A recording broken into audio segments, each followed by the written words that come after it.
This is my webcam thing that I've been working on. It follows me around the room.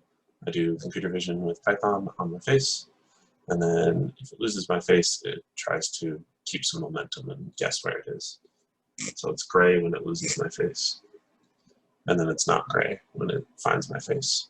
Each of the colors means a different algorithm, which I forget what they are. So you can see it moving around the room.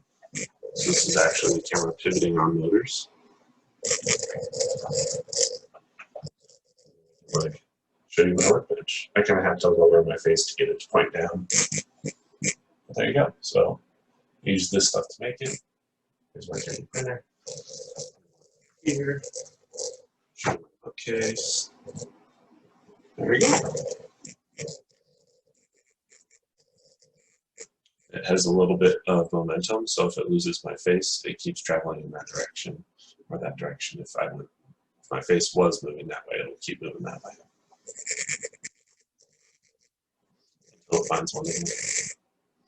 If it just loses a face entirely, it'll wait and it'll time out.